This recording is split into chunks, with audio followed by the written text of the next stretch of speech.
ನವರಾತ್ರಿಯಲ್ಲಿ ಅಪ್ಪಿತಪ್ಪಿಯೂ ಈ ತಪ್ಪು ಕೆಲಸಗಳನ್ನು ಮಾಡಬೇಡಿ. ಪೂಜೆಯ ಶುಭ ಫಲಿತಾಂಶ ಸಿಗುವುದಿಲ್ಲ. ಸಂಪೂರ್ಣವಾಗಿ ವಿಡಿಯೋ ನೋಡಿ. ಶಾರದೀಯ ನವರಾತ್ರಿ ಈ ವರ್ಷ ಅಕ್ಟೋಬರ್ 3ರಿಂದ ಪ್ರಾರಂಭವಾಗುತ್ತದೆ. ನವರಾತ್ರಿಯ ಪವಿತ್ರ ದಿನಗಳಲ್ಲಿ ಭಕ್ತರು ದುರ್ಗಾದೇವಿಯ 9 ರೂಪಗಳನ್ನು ಪೂಜಿಸುತ್ತಾರೆ. ಸಂತೋಷ ಮತ್ತು ಸಮೃದ್ಧಿಗಾಗಿ ಪ್ರಾರ್ಥಿಸುತ್ತಾರೆ. ಈ ಅವಧಿಯಲ್ಲಿ ಅನೇಕ ಭಕ್ತರು 9 ದಿನಗಳ ಕಾಲ ಉಪವಾಸವನ್ನು ಆಚರಿಸುತ್ತಾರೆ. ಆದರೆ ಕೆಲವು ಭಕ್ತರು ಮೊದಲು ಮತ್ತು ಕೊನೆಯ ದಿನದಂದು ಉಪವಾಸ ಆಚರಿಸುತ್ತಾರೆ. ನವರಾತ್ರಿಯಲ್ಲಿ ದುರ್ಗಾದೇವಿಯನ್ನು ಪೂಜಿಸುವವರು ಕೆಲವು ವಿಷಯಗಳ ಬಗ್ಗೆ ವಿಶೇಷ ಕಾಳಜಿ ವಹಿಸಬೇಕು. ಇಲ್ಲದಿದ್ದರೆ ದುರ್ಗಾದೇವಿಯು ನಿಮ್ಮ ಮೇಲೆ ಕೋಪಗೊಳ್ಳುತ್ತಾಳೆ.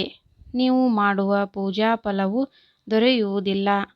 ಇದರ ಬಗ್ಗೆ ಮತ್ತಷ್ಟು ಮಾಹಿತಿ ತಿಳಿಯೋಣ. ನವರಾತ್ರಿಯ 9 ದಿನಗಳ ಕಾಲ ನೀವು ಅಖಂಡ ಜ್ಯೋತಿಯನ್ನು ಬೆಳಗಿಸುವುದಿದ್ದರೆ ಅಪ್ಪಿತಪ್ಪಿಯೂ ಮನೆಯನ್ನು ಖಾಲಿ ಬಿಡಬಾರದು. ಅಖಂಡ ಜ್ಯೋತಿ ಬೆಳಗುವ ಮನೆಯಲ್ಲಿ ಯಾವಾಗಲೂ ಯಾರಾದರೂ ಇರಬೇಕು.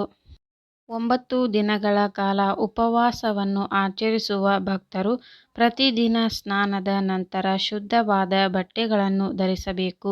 ನವರಾತ್ರಿಯಲ್ಲಿ ನೀವು ಸ್ವಚ್ಛವಾಗಿರದಿದ್ದರೆ ಮಾತೆ ದೇವಿಯು ನಿಮ್ಮ ಮೇಲೆ ಕೋಪಗೊಳ್ಳಬಹುದು.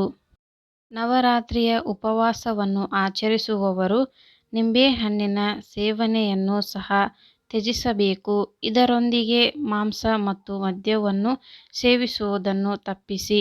ನೀವು ಮಾಂಸ ಮತ್ತು ಮದ್ಯವನ್ನು ಸೇವಿಸಿದರೆ ತಾಯಿ ನಿಮ್ಮ ಮೇಲೆ ಕೋಪಗೊಳ್ಳುತ್ತಾಳೆ. ಅನೇಕ ಜನರು ನವರಾತ್ರಿಯಲ್ಲಿ ಉಪವಾಸವನ್ನು ಆಚರಿಸುತ್ತಾರೆ ಮತ್ತು ಹಗಲಿನಲ್ಲಿ ಮಲಗುತ್ತಾರೆ. ಶಾಸ್ತ್ರಗಳ ಪ್ರಕಾರ ನವರಾತ್ರಿಯಲ್ಲಿ ನೀವು ಹಗಲಿನಲ್ಲಿ ಅಪ್ಪಿತಪ್ಪಿಯೂ ಮಲಗಬಾರದು. ನೀವು ಹಗಲಿನಲ್ಲಿ ತಾಯಿಯ ಮಂತ್ರಗಳನ್ನು ಪಠಿಸಬಹುದು. ಮನಸ್ಸು ಚಂಚಲವಾಗಿರುವುದನ್ನು ನಿಲ್ಲಿಸಿ ಮತ್ತು ಇದಕ್ಕಾಗಿ ಆಧ್ಯಾತ್ಮಿಕ ಪುಸ್ತಕಗಳನ್ನು ಓದಿ. ಈ ಅವಧಿಯಲ್ಲಿ ನೀವು ದೈಹಿಕ ಸಂಬಂಧವನ್ನು ಸಹ ತಪ್ಪಿಸಬೇಕು. ಉಪವಾಸ ಆಚರಿಸುವ ಭಕ್ತರು ಚರ್ಮದಿಂದ ಮಾಡಿದ ವಸ್ತುಗಳನ್ನು ಬಳಸಬಾರದು. ಬೆಲ್ಟ್ಗಳು, ಶೂಗಳು ಮತ್ತು ಚಪ್ಪಲಿಗಳು ಚರ್ಮದಿಂದ ಮಾಡಲ್ಪಟ್ಟಿದ್ದರೆ ಈ ಅವಧಿಯಲ್ಲಿ ಅವುಗಳನ್ನು ಬಳಸಬೇಡಿ. ನವರಾತ್ರಿಯಲ್ಲಿ ಆಹಾರದ ಬಗ್ಗೆ ನಿಯಮಗಳನ್ನು ಸಹ ವಿವರಿಸಲಾಗಿದೆ. ಈ ಅವಧಿಯಲ್ಲಿ ನೀವು ಬೆಳ್ಳುಳ್ಳಿ ಮತ್ತು ಈರುಳ್ಳಿಯಂತಹ ತಾಮಸಿಕ ಆಹಾರ ಪದಾರ್ಥಗಳನ್ನು ಸೇವಿಸುವುದನ್ನು ತಪ್ಪಿಸಬೇಕು. 9 ದಿನಗಳವರೆಗೆ ಉಗುರುಗಳು, ಗಡ್ಡ ಮತ್ತು ಕೂದಲನ್ನು ಕತ್ತರಿಸುವುದನ್ನು ಸಹ ನಿಷೇಧಿಸಲಾಗಿದೆ. ಉಪವಾಸ ಆಚರಿಸುವವರು ಹಣ್ಣುಗಳನ್ನು ತಿನ್ನಬಹುದು, ಆದರೆ ನೀವು ಪ್ರತಿದಿನ ಅದೇ ಸ್ಥಳದಲ್ಲಿ ಹಣ್ಣುಗಳನ್ನು ತಿನ್ನಬೇಡಿ.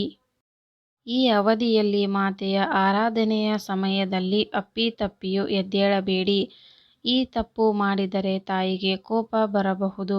ನವರಾತ್ರಿಯಲ್ಲಿ ನೀವು ಈ ವಿಷಯಗಳ ಬಗ್ಗೆ ಕಾಳಜಿ ವಹಿಸಿದರೆ ಆಗ ನೀವು ಮಾತೃದೇವಿಯ ಆಶೀರ್ವಾದವನ್ನು ಪಡೆಯುತ್ತೀರಿ.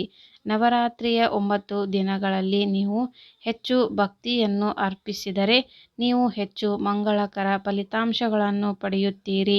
ಈ ಮಾಹಿತಿ ನಿಮಗೆ ಇಷ್ಟವಾದಲ್ಲಿ ಒಂದು ಲೈಕ್ ಮಾಡಿ ಹಾಗೂ ಸಬ್ಸ್ಕ್ರೈಬ್ ಮಾಡಿಕೊಳ್ಳಿ. ಇಂತಹ ಯೂಸ್ಫುಲ್ ವಿಡಿಯೋದೊಂದಿಗೆ ಮತ್ತೆ ಸಿಗೋಣ. ಈ ವಿಡಿಯೋ ಕೊನೆತನಕ ನೋಡಿದ್ದಕ್ಕೆ ನಿಮಗೆಲ್ಲರಿಗೂ ಧನ್ಯವಾದಗಳು.